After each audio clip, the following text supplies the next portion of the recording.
Okay, we are live. Hello, everybody. We are talking World Cup as we've been doing so on our Periscope here over the course of the last several days now. Hopefully, everybody can hear me just fine. If not, let me know. But it looks like everything is working on my end. We got some new graphics that we're working with here, and I'm just going to let people kind of get a minute or two to join before we really launch into things. So hopefully you've enjoyed the games today, and hopefully we've got something good to talk about. A lot of different angles to what we saw in the games today, and some various things that we really need to talk about, I guess, moving forward. So let's go ahead and dive right into it as we get ourselves underway here. Some topics that we're going to tackle. We're going to tackle each of the three games. We're going to leave the game that just ended for the very last, and then we'll have some things to talk about after that as well, as far as previewing what goes on in this World Cup tomorrow. So let's just go ahead and get started off. Let's talk about Belgium. To start with, Belgium with a romper of a victory over Panama earlier on today. That was the middle game of the day. Not a lot of surprises in this game. I think maybe the biggest surprise for most people was, frankly, that it took Belgium as long as it did to get things underway. And certainly there is some, I guess it's somewhat fair to criticize the Belgians for not being a little more on the ball to start with. They looked a little bit bored. They looked a little bit maybe unfocused, when they started things off. But, man, when they picked it up, they really picked it up. They scored early on in the second half, and then they just kept on scoring. And, I mean, let's be honest, this was not a situation where Panama was even in the same league with Belgium as far as talent was concerned. And, what I think is interesting is that as we keep coming back to this motif that we've talked about a few times now, when it comes to CONCACAF teams or CONMEBOL teams playing in this particular World Cup, as well as most of those teams played in 2014 in Brazil. They're not having the same sort of luck kind of gutting things out like they did back then. And I think this was just another example of that. You had a situation where, frankly, once Belgium got a little bit of taste of victory in their mouth, it was going to be very difficult for Panama to do anything. They did put up a good fight, but they don't have the talent.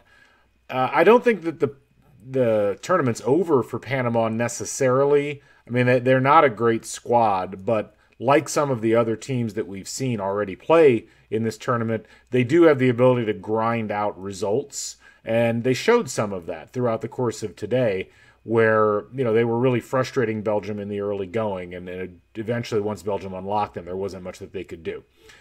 But I don't think that either Tunisia or England is a team that is going to kind of run roughshod over Panama with the same degree that Belgium was able to.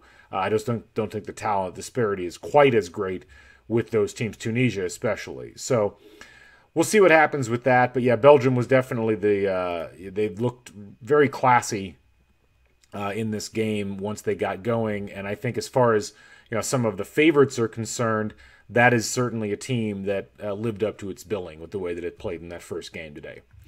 Let's move on to the next contest that we had earlier on in the day, which was the we're having some. There we go. Graphic had to advance a little bit there. Sorry about that. And if you've got questions, by the way, as we go along, please feel free to ask in the chat here on Periscope, or you can ask on Twitter. Either one, we'd love to get your questions in. We've tried to respond to those as much as possible. But yeah, Korea in crisis, and I mean, I think this was actually a bigger deal, frankly, than even the win that Sweden had. The game was pretty close in terms of the early going, and then Sweden just started to dominate. I think that the victory was certainly deserved. And for Korea, you've got Son Heung-min, who is certainly a very, very good player. He's certainly the best player that the Koreans have, but they had a really hard time getting him the ball in this game. And that is something where, if you look at Korea and you say to yourself, yeah, they can nick a point here or there, this was their best chance to do so in this game. I mean, Sweden was the team in that group that was the closest, I think, to Korea in terms of their overall talent level. The fact that they weren't able to get their best player the ball very often, the fact that they looked like, frankly, they had run out of offensive ideas, that's a bad sign for this Korea squad. And I tend to think that it's not going to get any easier in the next two games against Mexico and against Germany. And I don't know what they do at this point. They were a bit aggrieved. They felt like there were some VAR calls that went against them, both positive and negative, in terms of Sweden got a penalty off of a VAR decision. And on the flip side, there were some Korean fans that felt like they had not been awarded a penalty off of a VAR decision that they should have been allowed. So that's not going to get any easier, I think, against Mexico or against Germany. So that, to me, is probably of the teams that are kind of in that broad middle of the World Cup. That's the team that probably has the most questions coming out of the group stage at this point, or at least after the first round of group games. What do they do to get better moving into the second set of games? I do think for Sweden, this is about what we expected. This is a Sweden squad that doesn't really have stars per se. There's no Zlatan level player on this team. But much like Iceland, much like Australia, and much like we talked about with our friend Thomas yesterday on this video, it's an organized squad. This is a squad that is going to be able to frustrate you at times. And certainly once they kind of settled down at the beginning of this game, they were able to do that. And they deserve the victory. I'm really interested to see what happens as they go into these next two games, though, because and this is where this group is really fascinating, because now you've got Mexico and Sweden both on +1 goal differences and both with 3 points, and you've got Germany and Korea both with no points.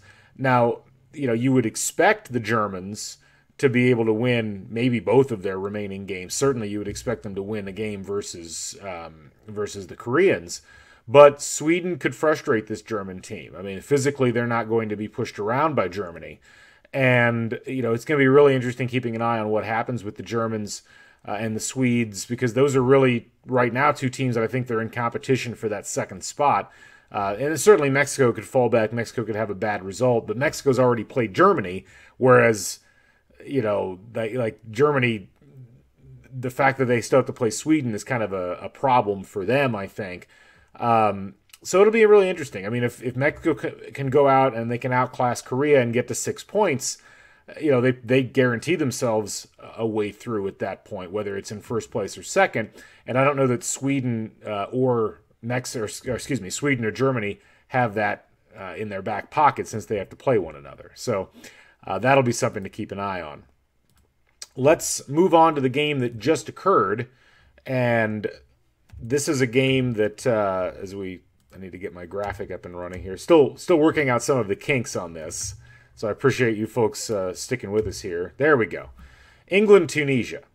So England-Tunisia, this was an interesting game. This was a game that saw England really jump out early on and create a lot of issues for Tunisia. Probably should have scored a few goals or in that early going. They do get one from Harry Kane, and it looked like it was going to be a cruiser for England. And then, of course, a bad foul committed by Kyle Walker in the box. It leads to a penalty kick, which is converted by Tunisia, and just like that, it's 1-1.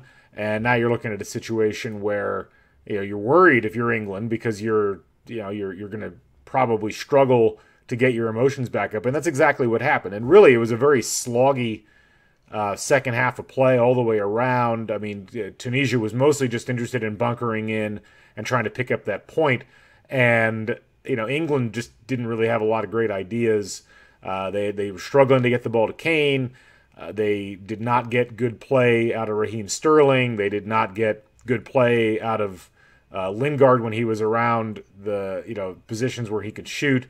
And it was really just a struggle all the way through. Dele Alli was a bit injured, almost came off in the first half. They were, I guess, ready to bring Fabian Delph for him, I think about 35 minutes into the first half, and he decided to play through it, and he did for most of the game, ended up coming out late.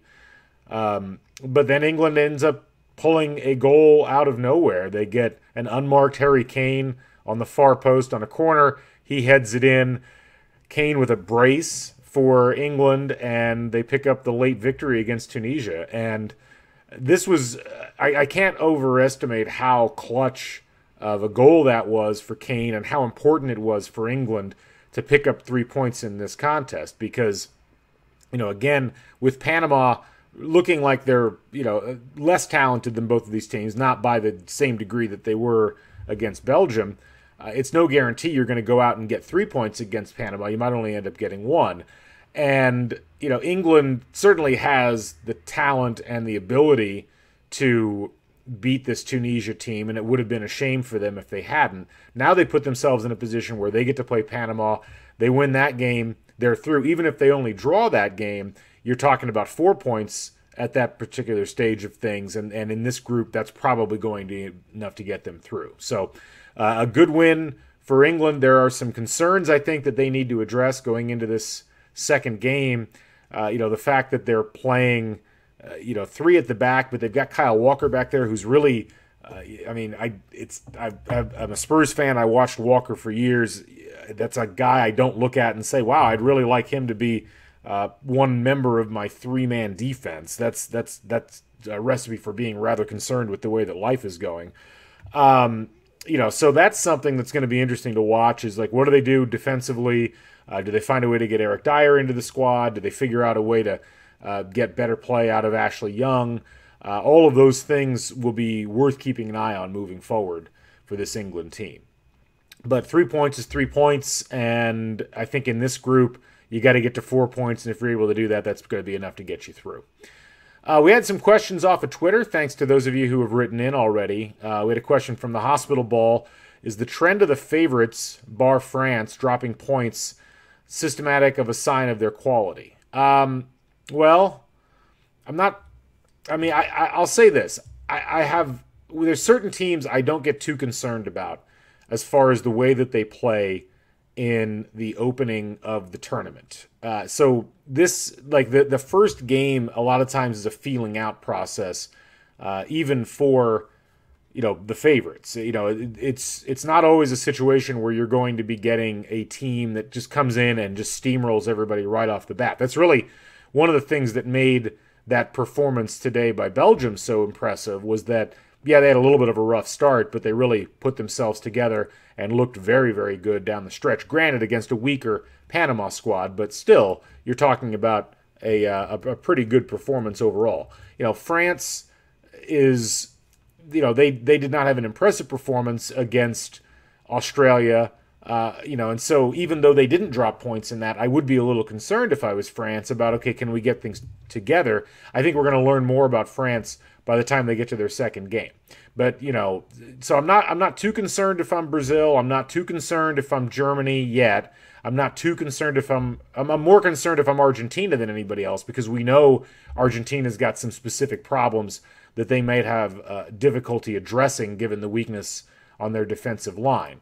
But I think we really need to see these teams play a second time to know for sure whether there's a quality issue or whether it's simply just, what are essentially all-star teams, and especially in the case of the really big favorites, trying to figure out a way to play together. You're not necessarily going to feel the same. It's interesting, not to jump around too much, but if you think about the way that England played today, some of their best interactions were between players that played for Spurs, because those guys have played with each other for a while, and you had three guys on the pitch, all in forward positions generally, who were able to interact like that. When you're talking about a Brazil where all of their best players, or most of them, are playing on separate teams, or when you're playing, Argentina is another good example of this, where you're not talking about a bunch of guys clustered on the same team. It can take a little bit of time to knock the rust off the machinery and figure out how to play together well. And I think that might be what we're looking at here with some of the favorites. So let's hold off on hitting the panic button until we get to the second game and see exactly how teams perform. Another question that we had from Greg Gottfried: what do I do with the rest of the day now that the games are over? Rewatch the games from today, or watch some games from earlier in the tournament, and do a lot of reading about the games that are going on tomorrow. But no, it's nice because here in the Eastern time zone of the United States, the games start at 8 and they're over by 4. So it's right in the middle of the day. You get a chance to watch things, but then you get to 4 o'clock and you're like, my God, like, what do I do with the rest of the day? So I'm with you, Greg, but no, just do some reading. Zach Osterman says that, okay, that's great. Yeah, Jack can come on the show sometime this week, I promise. Anybody else have any questions out there on Periscope? You can go ahead and chime in with the chat. We've got several people in chat right now and several people watching. We appreciate everybody joining in and watching what we're doing here. Let's go ahead and jump forward and talk a little bit about the games coming up on Tuesday. So what do we got coming up Tuesday? There's 3 games. We finally see Group H, and then we actually recycle and get another game coming out of Group A, and that will completely cycle us through the first round of group stage games. So tomorrow's games, our 8 o'clock game is Colombia versus Japan. This should be an interesting game for a couple of reasons. I think first and foremost, no one's totally sure what to make of Colombia. A lot of people like Colombia. A lot of people are tabbing Colombia as perhaps a dark horse favorite to make it to the quarterfinals or beyond. Colombia certainly impressed during the 2014 World Cup. But the problem with Colombia is that they're playing on a different continent. And this is something, as we've talked about over and over again, that until we see teams handle that well, you do have to be a bit concerned about what the implications are going to be. And I worry for Colombia that even if they play well in this first game, this is by far probably the weakest of the 3 teams that they've got in that group. And I don't know if this game is necessarily going to be indicative of that much, because this Japan team, while they did qualify, they seem to be at the end of a generational cycle. They're struggling a bit. They're not the same Japan team that advanced into the knockout stage in 2010. I think we mentioned that yesterday. They're not rated particularly highly by the pundits coming into this World Cup. So I think Colombia should win this game. I don't know how easily they're going to win it, because Japan is another pretty well-organized squad. But I would think that if Colombia has any problems in this game, that's going to tell us a great deal. Our middle game and the last game of the first round of group stage games is Poland-Senegal. That's the 11 o'clock game, and I'm really looking forward to this one. You got Robert Lewandowski for Poland. You have a Polish team that was surprisingly good in qualifying, qualified directly, didn't have to go through the playoff to get into the World Cup, versus a Senegal team that is maybe the biggest wild card in this World Cup.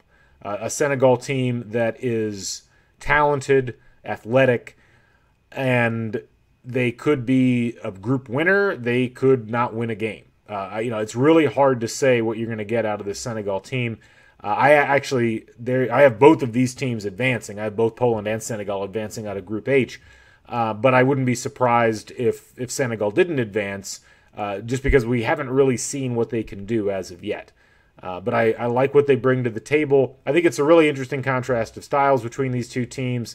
Very interesting contrast of players. I think it's going to be a really fun mid-afternoon game, and I'm looking forward to that one, probably the most of all of the games tomorrow. Last game that we've got for tomorrow, on at 2 o'clock, it's Russia versus Egypt. We go back to Group A.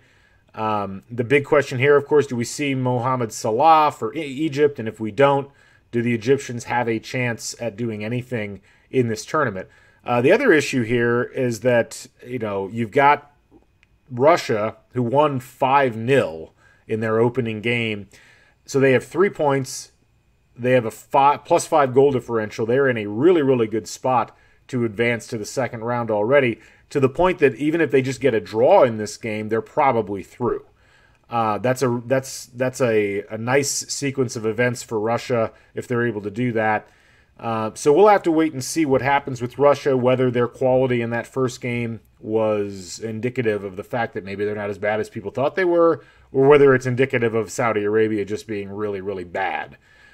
And we also have to think about Egypt. Egypt played a frustrating game against Uruguay, both frustrating Uruguay and frustrating themselves. this is where Egypt has to win this game, and they have to. I think they have to win this game by a couple of goals because they need to try to chip that goal differential down right now. Right now, they're 6 goals behind Russia in this group, and considering that Uruguay's got 3 points as well, that they're going to need all the help they can get in case of tiebreaker scenarios. So I don't know what to expect in this game. I said early on in one of our first World Cup broadcasts that I am of I have the sneaking suspicion that Salah's injury is still severe enough that we're maybe not going to see him as much as we thought we would. And I think that sinks Egypt. I just don't think that they have the quality elsewhere on the pitch. And as far as Russia's concerned, you get a boost almost always when you play a home World Cup. And, it wouldn't shock me at all if they walked away with 6 points and basically guaranteed themselves a spot in the second round at that point. So that's the things that I'm looking forward to tomorrow. And hopefully you've got some things you're looking forward to as well. Just double checking to see if there's anybody with any other questions. Doesn't look like there is. So we'll go ahead and wrap this one up. Feel free to comment. At Dr. GC is my Twitter account. Feel free to contact me if you've got any questions or comments or thoughts on what's going on in this World Cup. I would love to hear from you. And we'll be back tomorrow, probably around the same time, about 4:15 Eastern time in the U.S., which would be, I guess, about 9:15, 9:30 in Europe. So enjoy, and let me know if you got any feedback, and we'll plan on catching you folks later on. Thank you so much for joining us. We'll catch you on the flip side.